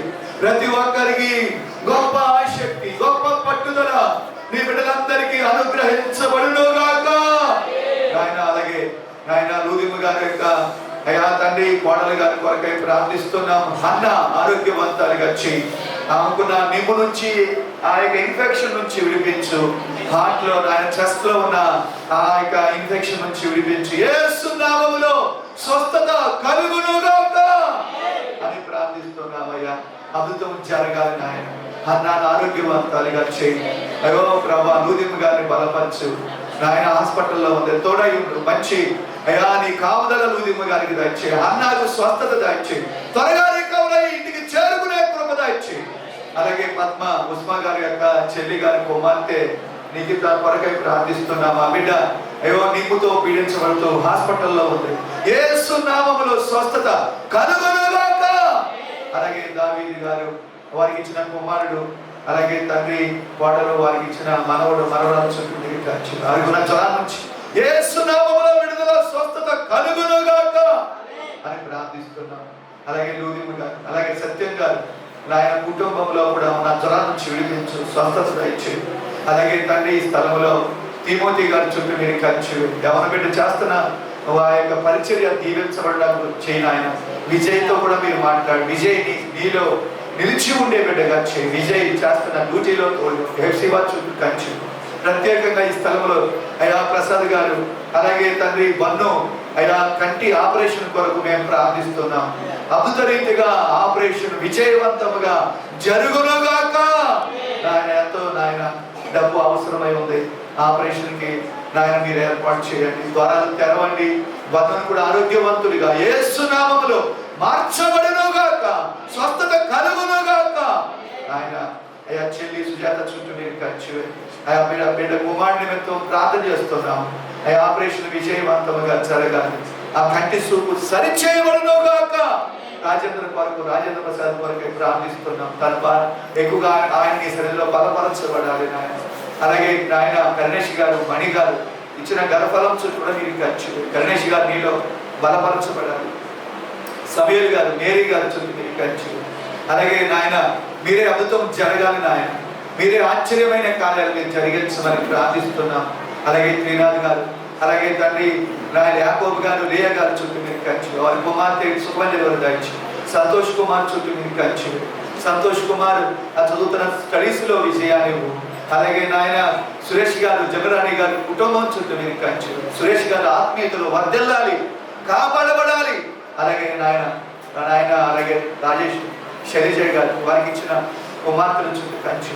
నెహమియా షారోను వారికి ఇచ్చిన ఇద్దరు బిడ్డల చుట్టూ మీరు ఖర్చు. నెహమియా గారు ఆపరేషన్ జరగబోతుండగా ఆపరేషన్ విజయవంతంగా జరిగించు. ఎవరికి ఎలాంటి కీడు రానివద్దు నాయన. అయ్యో ప్రభా కీడు నాయన మన సంపాదకుడు యేసు నామములో బంధించబడునుగాక. విశ్వవిద్యాలయాలకు అధికారం లేకుండా చేయి. డెంగ్యూతరాలకు అధికారం లేకుండా చేయి. వైరస్ కి అధికారం లేకుండా చేయి. మా యొక్క సంఘ బిడ్డలందరి చుట్టూ మీరు కాపుదల అనుగ్రహించమని ప్రార్థిస్తున్నాను. అలాగే శాంతం గారిని కూడా మంచి ఆరోగ్యవంతాలుగా బలవంతాలుగా చేయి. ఈ స్థలంలో అయ్యో ప్రభా మీరే నీ కాపుదల అయ్యా నాయన. అలాగే లక్ష్మణరావుని బలపరచు. అయ్యా లక్ష్మణరావుని నీలో ఉజ్జీవింపచ్చు నాయన. అలాగే నాయన ఈ స్థలంలో ఉన్న నీ బిడ్డలందరి చుట్టూ ఖర్చు. అయ్యా నాయన జాషువా, ఎస్తేరు వారికి ఇచ్చిన ముగ్గురు కుమారుల చుట్టూ ఖర్చు. అలాగే దేవా చుట్టూ ఖర్చు. ఆయన క్రీస్తురాజు ప్రభు సంఘం అభివృద్ధి పొందాలి. అలాగే ఆయన పండు ప్రవీణ చుట్టూ ఖర్చు. దంపతులు ఆ సంఘం కూడా అభివృద్ధి పొందాలి. వారు ఎంతగానో కాపాడబడాలి. నీ దైగలస్తాల్లో వారిని భద్రపరచు. రోడ్డు అవతల నుంచి నీ బిడ్డలు వస్తున్నారు. వారు చేస్తున్న వ్యాపారాల్లో లాభదాయకంగా వారి వ్యాపారాలు కొనసాగినట్లుగా చేయి. మేరీ గారు వస్తుంది, రావాల్సిన డబ్బు కూడా రావడానికి సహాయం చేయి. అలాగే ఈ స్థలంలో అందరి మీద నీ హస్తం తోడుగా ఉంచు. ప్రతి ఒక్కరూ బలపరచబడాలి. ప్రతి ఒక్కరు నీ సన్నిధి తోడుగా ఉంచు. అలాగే నాయన అలాగే ప్రభా ప్రత్యేకంగా స్వాతి చుట్టూ మీరు కంచి. అయా సేవలో ఎంతో సహాయకారిగా వాయిద్యాలు వాయిస్తున్నాడు, తోడుగా. అలాగే ప్రభా ఆయన అలాగే ప్రభా రాజు ప్రత్యేకంగా నీ బిడ్డలంతా రాజు చుట్టూ. అలాగే యేసు ఆ యొక్క కేసు కొట్టివేయబడినట్లుగా అద్భుతం జరిగించండి. అలాగే శ్రీనుతో మీరు మాట్లాడు. దీవెన పాలు మైకేల్ ఆండ్రస్ చుట్టూ మీరు కంచు, నీ కాపుదల కంచు, నీ దాసాలని బలపరచు. అలాగే భాగ్యరాజు గారు సుధారణ చుట్టూ మీరు కంచు, వారు చేస్తున్న పరిచయం దీవించు. రాజు గారు దయాస్వరూపురాయు వారికి ఇచ్చిన 3 బిడ్డల చుట్టూ కంచు. చట్టిమ గారు యేసుబాబు గారు చుట్టూ మీరు కంచు. అలాగే ప్రభుదాస్ గారు రూప వివాహం ఘనంగా జయకరంగా జరిగించి నీ నామానికి మేము తెచ్చుకున్నాం. ఈ రాత్రి అంతా మీరు మాతో ఉండి నడిపించుమని విత్తమైన వాక్యం వృధా కాకుండా ఫలవంతంగా చేయమని యేసు నామమున అడిగి వేడుకుంటున్నాను తండ్రి. ఆమేన్, ఆమేన్, ఆమేన్. యేసు రక్తమే ఇచ్చు, ప్రవేశ రక్తమే ఇచ్చు.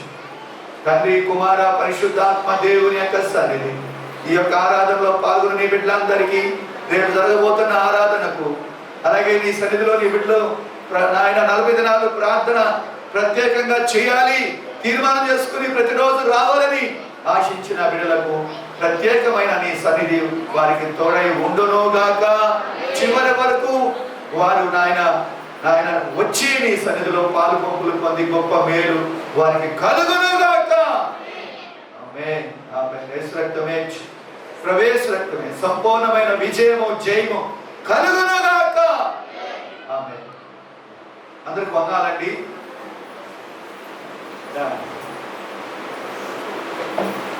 అలాగే మరి 1 గంట వరకు ప్రార్థన ఉంటుంది. మీరు వెళ్ళాలనుకున్న వాళ్ళు వెళ్ళండి. అసలైతే